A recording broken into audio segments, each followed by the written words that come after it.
اللهم صل على محمد وعلى آل محمد۔ السلام علیکم ورحمۃ اللہ وبرکاتہ۔ آج کے اس سبق میں ہم سیکھیں گے سورۃ آل عمران کی آیت نمبر 104 ہے اور پارہ نمبر 4 ہے لن تنالوا البر۔ آج کا سبق شروع کرتے ہیں۔ اعوذ باللہ من الشیطان الرجیم، بسم اللہ الرحمن الرحیم۔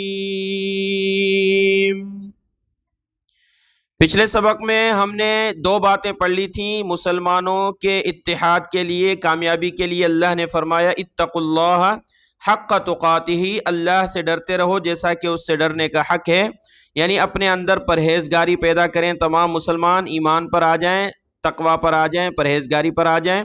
دوسری چیز ولا تفرقوا، اللہ کی رسی کو یعنی قرآن مجید کو مضبوطی سے پکڑ لو، آپس میں فرقوں میں تقسیم نہ ہو، جدا جدا نہ ہو، اتحاد سے محبت سے تمام مسلمان ایک جگہ جمع ہوں، تو یہ ان کی کامیابی کے لیے ہے۔ اتحاد ہوگا، بڑی طاقت قوت بنے گی۔ پرہیزگاری اختیار کرنی ہے اور تمام مسلمانوں کو متحد رہنا ہے۔ اور تیسری چیز آج کی اس آیت میں اللہ نے بیان فرمائی کہ تم میں سے ایک جماعت ایسی ہو جو خیر کی طرف بلاتی رہے، لوگوں کو نیکی کا حکم دے اور برائی سے منع کرتی رہے۔ یہ بات جو ہے لازم ہے، یعنی تیسری بات یہ ہے۔ اس کے بارے میں تھوڑا سا خلاصہ میں آپ کے سامنے عرض کروں گا، اس کے بعد ہم اس کا لفظی ترجمہ پڑھیں گے۔ دیکھیں، قرآن مجید میں نیکی کا حکم کرنے کا اور برائی سے منع کرنے کا جگہ جگہ اللہ کا حکم وارد ہوا ہے، اور نبی کریم صلی اللہ علیہ وآلہ وسلم کی حدیث مبارکہ جس کا مفہوم ہے کہ تم میں سے کوئی برائی کو دیکھے تو اس پر لازم ہے، اس کو چاہیے کہ وہ اس برائی کو بیدی ہی اپنے ہاتھ سے روکے۔ اگر ہاتھ سے روکنے کی طاقت نہیں ہے تو زبان سے اس کو منع کرے کہ بھائی ایسا نہ کرو، یہ گناہ ہے۔ اگر زبان سے بھی روک نہیں سکتا، سامنے والا طاقتور ہے، بڑا ہے اور یہ اس کو کہہ نہیں سکتا، تو کم سے کم درجہ یہ ہے کہ دل میں اس کو برا سمجھے کہ یہ جو کام کر رہا ہے یہ برا کام کر رہا ہے۔ وَذَلِكَ أَضْعَفُ الْإِيمَانِ، اور یہ فرمایا گیا حدیث پاک میں کہ یہ دل میں برا سمجھنا بھی ایمان کا ایک کمزور ترین حصہ ہے۔ لیکن اگر زبان سے بھی منع نہیں کیا، ہاتھ سے بھی منع نہیں کیا اور دل سے بھی اس کو برا نہیں سمجھا کہ یہ گناہ کر رہا ہے، بلکہ اسی کے ساتھ اس گناہ میں شریک ہو گیا، یا شریک تو نہیں ہوا لیکن اس کو گناہ سمجھا ہی نہیں، تو یہ بڑے خطرے کی علامت ہے کہ آیا ہمارا ایمان ہمارے اندر موجود ہے یا نہیں ہے۔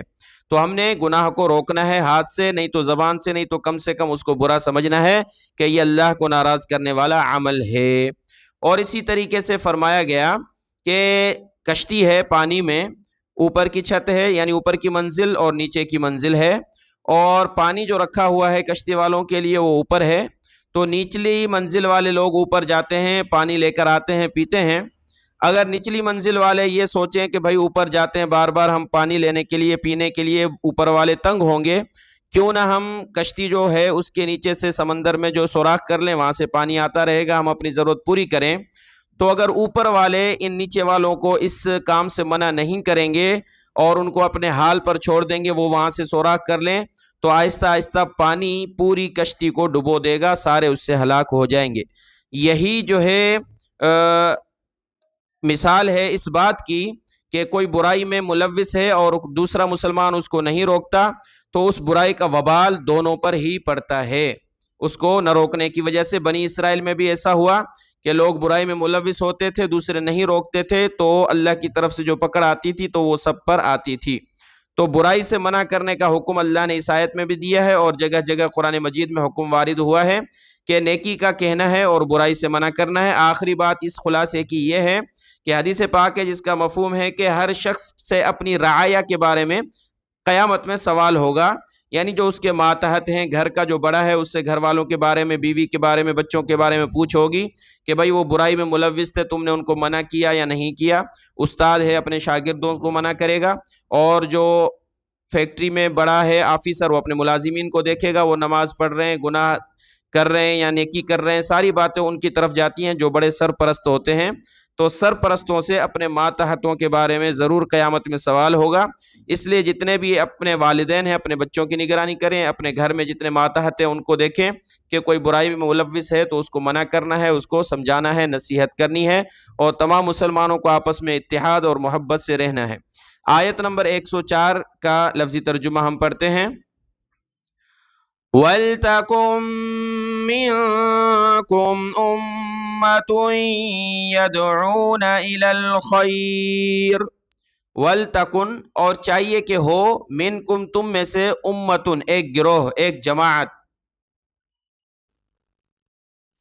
يَدْعُونَ إِلَى الْخَيْرِ جو دعوت دے بھلائی کی طرف، یعنی لوگوں کو بھلائی کی طرف بلاتی رہے، امت میں ایسے لوگ ہوں۔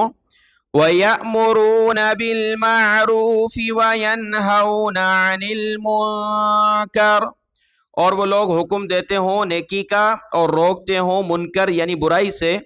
وَأُولَئِكَ هُمُ الْمُفْلِحُونَ اور یہی لوگ جو ہیں فلاح پانے والے ہیں، کامیاب ہونے والے ہیں۔ آیت نمبر 105 میں اللہ نے یہود و نصارہ کی طرح اختلاف کرنے سے منع فرمایا کہ ان کے پاس واضح دلائل آ چکے، قرآن مجید اور نبی کریم صلی اللہ علیہ وآلہ وسلم رحمت للعالمین بن کر آئے، لیکن انہوں نے پھر بھی اختلاف کیا، نہیں مانا۔ وَلَا تَكُونُوا كَالَّذِينَ تَفَرَّقُوا وَاخْتَلَفُوا مِن بَعْدِ مَا جَاءَهُمُ الْبَيِّنَاتُ وَأُولَئِكَ لَهُمْ عَذَابٌ عَظِيمٌ۔ وَلَا تَكُونُوا اور مت ہو جاؤ، کالذین ان لوگوں کی طرح، تفرقوا جو فرقوں میں بٹ گئے، واختلفوا اور اختلاف میں پڑ گئے، من بعد ما جاءہم البینات بعد اس کے کہ آئی ان کے پاس واضح دلائل، واضح دلائل ان کے پاس پہنچ چکے، آ گئے، تو اس کے بعد بھی اختلاف کیا انہوں نے اور جدا جدا ہو گئے۔ وَأُولَئِكَ لَهُمْ عَذَابٌ عَظِيمٌ اور یہ لوگ کہ ان کے لیے ہے، لہم ان کے لیے ہے، عذاب عظیم بڑا عذاب، کہ یہ جو امت محمدیہ ہے اس کی جو قوت ہے اتحاد میں ہے، اگر یہ فرقوں میں بڑھ جائے، الگ الگ ہو جائیں سارے، تو ان کی قوت ختم ہو جائے گی، یہ مغلوب ہو جائیں گے، تو اللہ نے یہ کام کرنے سے منع فرمایا، اتحاد کا حکم دیا ہے۔ آیت نمبر 105 مکمل ہوئی، آگے ہے آیت نمبر 106۔ یوم تبیض وجوہ وتسود وجوہ، اللہ نے فرمایا ان کے لیے بڑا عذاب ہے، پھر قیامت کے دن کا ذکر کیا کہ اس دن کچھ چہرے سفید ہوں گے، یعنی ایمان کا نور ہوگا ان کے چہروں میں، اور کچھ سیاہ ہوں گے، کفر کی سیاہی ہوگی۔ یوم تبیض وجوہ جس دن سفید ہوں گے کچھ چہرے، وتسود اور سیاہ ہوں گے، وجوہ کچھ چہرے۔ فَأَمَّا الَّذِينَ اسْوَدَّتْ وُجُوهُهُمْ أَكَفَرْتُمْ بَعْدَ إِيمَانِكُمْ فَذُوقُوا الْعَذَابَ بِمَا كُنْتُمْ تَكْفُرُونَ۔ فَأَمَّا پس رہے، الَّذِينَ وہ لوگ، اسودت کے سیاہ ہو گئے، وجوہہم ان کے چہرے سیاہ ہوں گے، ان کے چہرے یعنی قیامت میں، اکفرتم تو ان سے کہا جائے گا کیا تم نے کفر کیا، کیا تم نے کفر کیا یا کیا تم کافر ہو گئے، بعد ایمانکم تمہارے ایمان لانے کے بعد، مسلمان ہوئے تم پھر دوبارہ کافر ہو گئے، فذوقوا العذاب تو چکھو عذاب کو، بما کنتم اس وجہ سے جو تم تکفرون کفر کرتے تھے، یعنی یہ تمہارے اعمال کا بدلہ ہے، تمہارے کفر کا بدلہ ہے، اس کا تم عذاب چکھو۔ وَأَمَّا الَّذِينَ ابْيَضَّتْ وُجُوهُهُمْ فَفِي رَحْمَةِ اللَّهِ هُمْ فِيهَا خَالِدُونَ۔ وَأَمَّا اور رہے، الَّذِينَ وہ لوگ، یعنی وہ لوگ، ابیضت سفید ہوں گے، وجوہہم ان کے چہرے، ففی رحمت اللہ تو وہ ہوں گے اللہ کی رحمت میں، ہم فیہا خالدون وہ اس میں ہمیشہ رہنے والے ہیں، یعنی ایمان کا نور ہوگا جن کے چہروں میں تو وہ اللہ کی رحمت میں ہوں گے۔ اللہ کی رحمت سے مراد جنت ہے، رحمت اس لیے کہ کوئی بھی اپنے عمل کی بدولت جنت میں داخل نہیں ہو سکتا، اعمال اللہ نے دیے ہیں وہ کرنے ہیں، لیکن جو بھی جنت میں داخل ہوگا اللہ کی رحمت سے ہوگا، اور وہ اس جنت میں اس اللہ کی رحمت میں ہمیشہ رہنے والے ہیں۔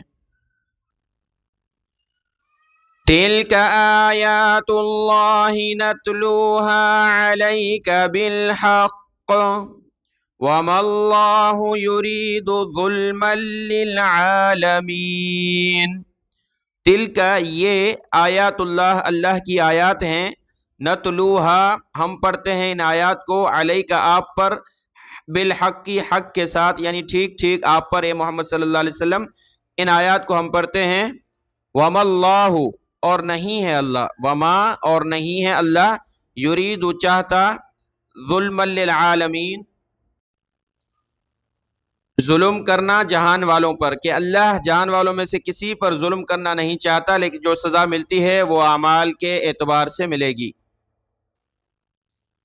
وَلِلَّهِ مَا فِي السَّمَاوَاتِ وَمَا فِي الْأَرْضِ وَإِلَى اللَّهِ تُرْجَعُ الْأُمُورُ۔ وَلِلَّهِ اور اللہ کے لیے ہے، ما جو کچھ ہے، فی السماوات آسمانوں میں، وما اور جو کچھ ہے، فی الارض زمین میں، وَإِلَى اللَّهِ اور اللہ کی طرف، ترجع لوٹائے جاتے ہیں، الامور تمام معاملات، تمام معاملات جو ہے اللہ کی طرف لوٹائے جاتے ہیں۔ یہاں سے جو بھی چیزیں ہیں دنیا سے اللہ کی طرف واپس لوٹیں گی، انسان ہو جن ہو جتنے بھی ہیں، اور تمام معاملات اللہ کی طرف سے امور پاتے ہیں، اور اللہ کے لیے ہے جو کچھ آسمانوں میں ہے اور زمین میں، سب ملکیت اللہ کی ہے۔ آیت نمبر 109 مکمل ہوئی اور رکوع مکمل ہوا۔ اگلا سبق پڑھیں گے انشاءاللہ آیت نمبر 110 سے۔ آج کا یہ سبق دیکھ لیں، دعاؤں میں یاد۔ السلام علیکم ورحمۃ اللہ وبرکاتہ۔